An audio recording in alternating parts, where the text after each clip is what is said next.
घर की दीवारें जब हम बनाते हैं तो हमारे सामने आज की सिचुएशन में बहुत सारे विकल्प आ चुके हैं, जैसे कि fly ash brick, double AC block और हमारी पुरानी वाली रेड ब्रिक। तो दोस्तों आज की वीडियो में हम डबल एसी ब्लॉक और रेड ब्रिक इन दोनों में से आपके घर के लिए कौन सा विकल्प सबसे सही रहेगा इसके बारे में हम जानेंगे। ये वीडियो देखने के बाद आपको अपने आप से ही पता चल जाएगा कि आपके घर के लिए कौन सी चीज सबसे ज्यादा सुटेबल है। तो दोस्तों हम वीडियो को स्टार्ट करते हैं, पर वीडियो को स्टार्ट करने से पहले अगर आप लोग इस चैनल पे नए आए हो तो चैनल को जरूर सब्सक्राइब कर दीजिए और वीडियो अगर आपको अच्छा लगता हो तो जरूर इसे लाइक कर दीजिए। तो बढ़ते हैं हम हमारे मेन पॉइंट की तरफ। सबसे पहले अगर हम बात करते हैं दोस्तों डबल एसी ब्लॉक की। डबल एसी ब्लॉक का फुल फॉर्म होता है ऑटोक्लेव एरेटेड कंक्रीट ब्लॉक। इसका सबसे मेन एडवांटेज ये हो जाता है दोस्तों कि बहुत ज्यादा लाइट वेट होता है। इसका एडवांटेज यही होने की वजह से बिल्डिंग के ऊपर इसे डेड लोड नहीं पड़ता। अब ये चीजें हम आगे चल के देखेंगे। लाइट वेट यानी कि अगर आप इसके कंपैरिजन करेंगे तो इसकी ड्राई डेंसिटी होती है दोस्तों 550 केजी से लेके 600 केजी पर एम क्यूब, जो कि अगर हम कंपैरिजन करते हैं रेड ब्रिक से तो उसकी ड्राई डेंसिटी होती है दोस्तों लगभग 1900 केजी पर एम क्यूब।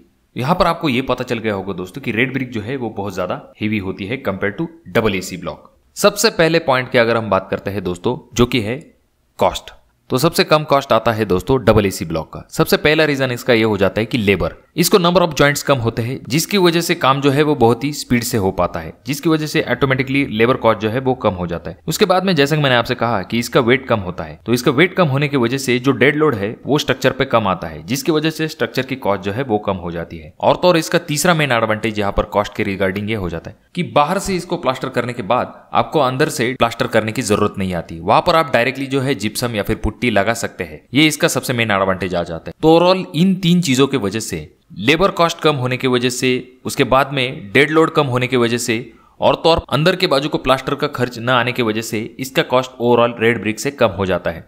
वहीं पर अगर हम दोस्तों बात करते हैं रेड ब्रिक की, तो रेड ब्रिक का प्रॉब्लम हो जाता है कि उसके नंबर ऑफ जॉइंट जो है वो बढ़ जाते हैं। इस वजह से जितनी आपको डबल एसी ब्लॉक में फिनिशिंग आ सकती है उतनी आपको जो है रेड ब्रिक में नहीं मिल पाती। लेबर कॉस्ट तो यहाँ पर बढ़ जाता है। उसके बाद में डेड लोड बढ़ने की वजह से कंपैरिजन में स्ट्रक्चर का कॉस्ट भी बढ़ जाता है। और तो और इसे अंदर से और बाहर से दोनों बाजू को आपको प्लास्टर करना पड़ता है। तो ये चीज आ जाती है दोस्तों कॉस्ट के बारे में।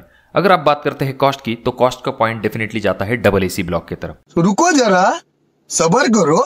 दूसरे पॉइंट के बारे में अगर हम बात करते हैं जो कि होता है कॉम्प्रेसिव स्ट्रेंथ, तो कॉम्प्रेसिव स्ट्रेंथ का पॉइंट जो है दोस्तों डबल एसी ब्लॉक का कॉम्प्रेसिव स्ट्रेंथ आती है 3 से लेकर 4 न्यूटन पर mm square according to IS 2185। और वहीं पर अगर हम बात करते हैं दोस्तों रेड ब्रिक की, तो रेड ब्रिक की कॉम्प्रेसिव स्ट्रेंथ आती है दोस्तों 7.5 न्यूटन पर mm स्क्वायर से लेके 10.29 न्यूटन पर mm square according to IS 3495।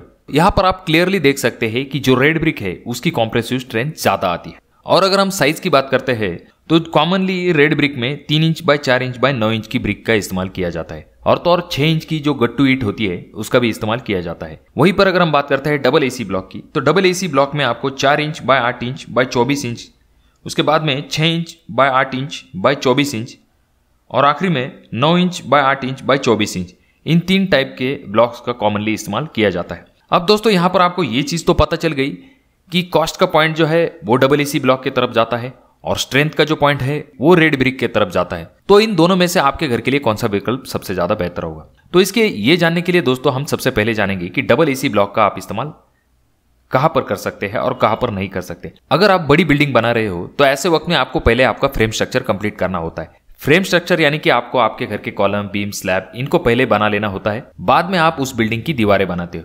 तो ऐसी जगह पे डबल एसी ब्लॉक का इस्तेमाल करना आपके लिए ज्यादा फायदेमंद साबित हो सकता है, क्योंकि वहां पर आपका एक तो डेड लोड भी नहीं बढ़ता, उसके बाद में आपका काम जो है वो फास्ट तरीके से हो पाता है और आपको अंदरूनी प्लास्टर की जरूरत नहीं पड़ती। तो इस वजह से बड़ी बिल्डिंग में आप इस्तेमाल कर सकते हैं। और अगर आप 1 या फिर 2 मंजिला इमारत बनाते हैं तो वहां पर आपको रेड ब्रिक का इस्तेमाल करना चाहिए। वो क्यों?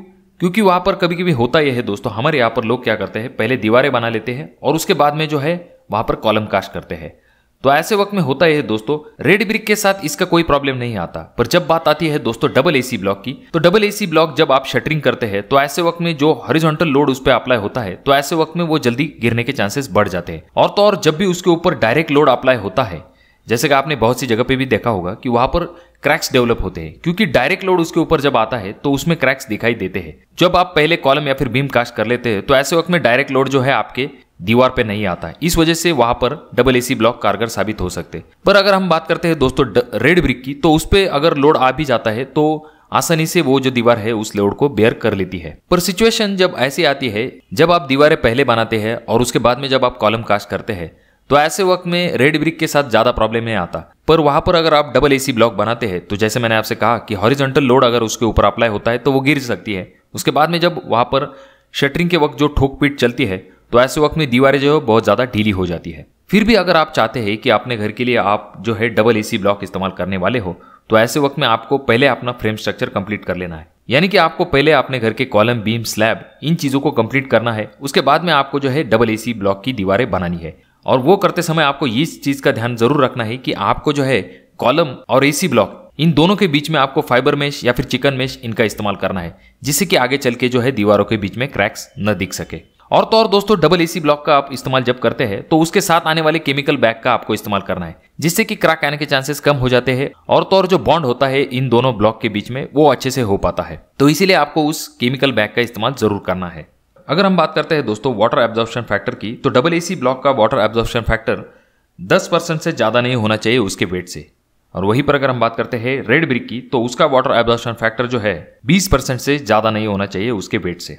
डबल एसी बहुत ही ज्यादा लाइट वेट होते हैं और दिखने में पोरस होते हैं, यानी कि उसमें छोटे छोटे होल आपको दिखाई देते हैं। इसका मतलब ये नहीं होता कि पानी इससे डायरेक्टली आर पार होता है। अगर आप उसे बहुत ज्यादा देर तक पानी में डुबा के भी रखते हैं और बाद में उसे ऊपर की तरफ निकालते हैं तो उसका कोर जो है वो आपको फिर भी ड्राई दिख सकता है। और ये भी चीज आपको ध्यान में रखनी है दोस्तों कि अगर आपका घर लोड बेरिंग स्ट्रक्चर है तो ऐसे वक्त में आप जो है डबल एसी ब्लॉक का इस्तेमाल मत कीजिए। ऐसे वक्त में जो है आप रेड ब्रिक का इस्तेमाल कीजिए। वीडियो के एंड में मैं अगर आपको बताना चाहूं दोस्तों, तो अगर आप कोई बड़ी बिल्डिंग बनाने वाले हो या फिर आप अपना फ्रेम स्ट्रक्चर पहले कंप्लीट करने वाले हो, तो ऐसे वक्त में आप जो है डबल एसी ब्लॉक की तरफ जा सकते हो। अगर आपको काम फास्ट तरीके से कंप्लीट करना है तो ऐसे वक्त में जो है आप डबल एसी ब्लॉक की तरफ जा सकते हो, जिससे कि आपका दीवार बनाने का टाइम कम लगेगा और तो और आपका प्लास्टर का टाइम भी बच सकता है। उसके बाद में अगर आप कोई छोटा मकान बनाने वाले हो, वहां पर आप रेड ब्रिक के साथ जा सकते हो, क्योंकि इसका रीजन ये हो जाता है दोस्तों, प्लिंथ के नीचे जो है आपको डेफिनेटली रेड ब्रिक का इस्तेमाल करना है। और तो और अगर आपका घर लोड बेरिंग है तो वहां पर आपको रेड ब्रिक का इस्तेमाल करना चाहिए। और जहां तक बात आती है दोस्तों, अगर आप दीवारें बनाते हैं पहले और उसके बाद में अगर आप कॉलम कास्ट करने वाले हो, तो वहां पर भी आपको रेड ब्रिक का इस्तेमाल करना चाहिए। अगर बड़ी बिल्डिंग है तो ऐसे वक्त में कॉस्ट का फैक्टर है वो बहुत ही ज्यादा कारगर साबित हो सकता है। पर अगर आपकी छोटी बिल्डिंग है 1 से 2 मंजिल तक, तो वहां पर ये कॉस्ट का फैक्टर इतना ज्यादा मैटर नहीं करता। तो ऐसे वक्त में जो है आप रेड ब्रिक की तरफ जा सकते हैं। कैंटिलीवर वाले सेक्शन में आप जो है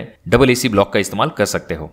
तो दोस्तों ये पॉइंट्स थे। अब आप अपने हिसाब से बता सकते हो कि आप अपने घर के लिए डबल एसी ब्लॉक इस्तेमाल करना चाहेंगे या फिर रेड ब्रिक इस्तेमाल करना चाहेंगे। कमेंट बॉक्स में कमेंट करना बिल्कुल भी मत भूलिए कि आप अपने घर के लिए रेड ब्रिक इस्तेमाल करना पसंद करेंगे या फिर डबल एसी ब्लॉक का इस्तेमाल करना पसंद करेंगे।